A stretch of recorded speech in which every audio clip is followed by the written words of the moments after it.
नमस्कार साथियों, आज हम बात करेंगे जीरे की फसल के अंदर सिंचाई के बारे में।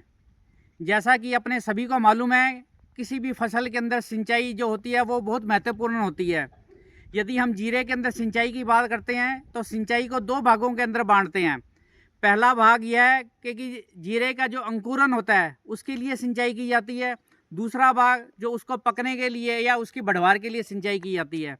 यदि हम जीरे के अंकुरन के लिए सिंचाई की बात करेंगे तो सर्वप्रथम जब हम खेत के अंदर जीरा लगाते हैं, पहला पानी हल्का पानी हमारे को वहीं देना होता है।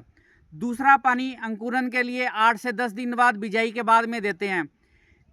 कई ऐसी भी ज़मीन होती है जहाँ पर कि मिट्टी थोड़ी सी गहरी होती है और उसके ऊपर पपड़ी जमी हुई होती है, तो यदि ज़रूरत पड़े तो उसके ऊपर भी हमारे को तीसरी सिंचाई भी हम अंकुरन के लिए कर सकते हैं, और वह जो तीसरी सिंचाई है वह 20 दिन के बाद में करनी है।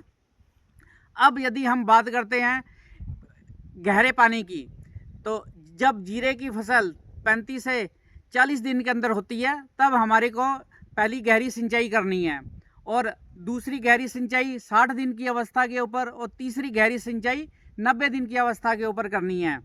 यह तो बाकी जो मिट्टी के ऊपर भी सिंचाई निर्भर करती है। यदि मिट्टी रेतीली है तो हम 3 की बजाय 5 सिंचाई भी कर सकते हैं।